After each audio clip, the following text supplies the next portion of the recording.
Ассаламу алейкум. С вами Магомед Ялхаро, гильдия гидов Ялхаро.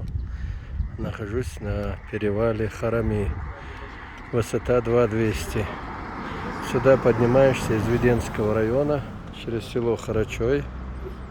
И вот здесь вот уже дороги раздваиваются. Вон впереди знак за КамАЗом.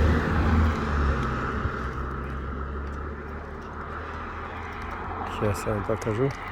Там дорога уходит влево, Ботлехский район, а вправо спускается в Казиной. Вот это мечеть. Ее строили во время строительства этой дороги. Позже уже переделали вот эту ограду, посадили траву. Сейчас она выглядит очень красиво, симпатично. Сама дорога, по которой мы поднялись по неподтвержденным официально бумагам, как говорят у нас, но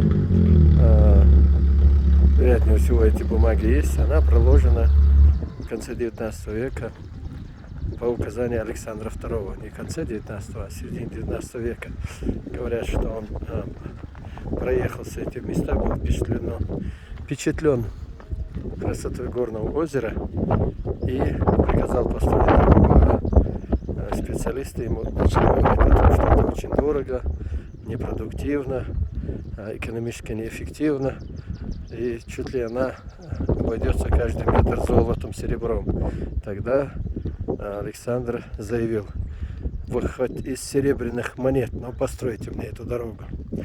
Она была докаменистая, то есть во время советской власти ее так и не переделали в асфальт, потому что считали невыгодным здесь заниматься сельским хозяйством, занимались здесь отгонным скотоводством, и поэтому эта дорога так и оставалась грунтовой. Но в связи с развитием туризма и строительством озера, туристического кластера, сердцевиной которой является отель Казиной, дорогу уже сделали асфальтовой. Но я хочу вам рассказать про другую историю. Вот видите, там серпантины дорог. Они идут по хребту.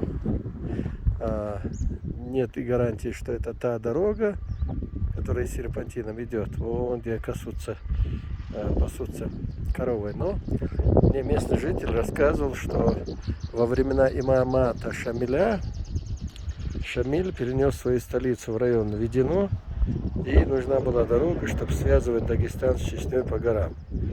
Строители пришли к Шамилю и спросили, где строить дорогу. Говорят, что он сказал: найдите самую старую корову, которая здесь паслась, и гоните ее в горы. Корова не пойдет, где ей тяжело. То есть ставьте вешки там, где идет корова. Вот так, говорят, построили Шамилевую дорогу в Дагестан.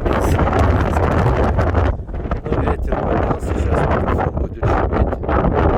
Это будет неинтересно, так что до следующего раза. С вами был Магомед Ялхаро.